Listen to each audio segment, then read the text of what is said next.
بسم الله الرحمن الرحیم.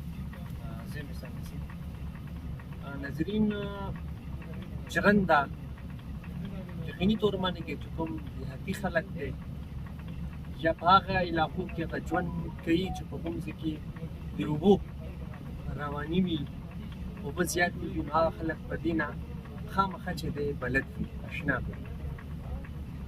ژرنده چې دا زه به دا ووایم چې دا د پښتنو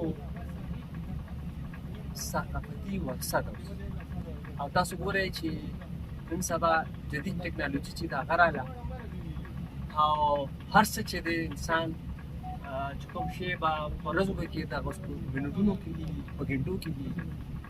نو دا ژرنده چې ده دا د ډېر د پخوا نه د قدیم زمانې ایجاد و. د هغه وخت چې کله زموږ نیکونه او د هغو پلرونه په دې دنیا کې وو، اوس هغه خلک شته نه، الله رب العزت دې ټولو مغفرت وکړي.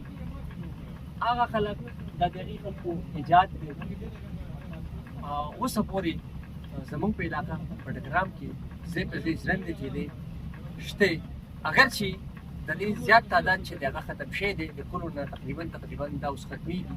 خو څه ځایونو کې ژرندې چې دي هغه اوس هم ژوندی دي او خلک چې دی هغه دلته راځي او وړه شو، جوار شو، هغه په دې باندې کې وړه کوي. نو د دې په هکله به موږ مزید تفصیل اخلو چې د ژرندې کې چې کوم د دې مالکانان دي یا دې کې څوک کار کوي، د هغې نه به تپوس کوو چې په کوم شان په کوم طریقه باندې کې دوی وړه جوار وړه کوي، ځان دپاره څه اخلي او د دې اجرت چې دی هغه ترې څو اخلي او ژرنده چلیږي په څومره اوبو باندې کې. په د ژرندې ورال پوره معلومات چې دی هغه به د خلکو نه دې کسانو نه د ژرندې متعلق چې کوم مکمل معلومات دی هغه به د دې نه اخلو. تاسو به سره اوسئ.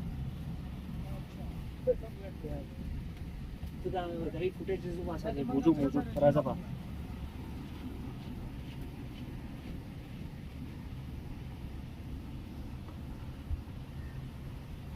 ऐसा क्या वीडियो का वीडियो हां जरा लगा रेडी बिस्किट चल कई बार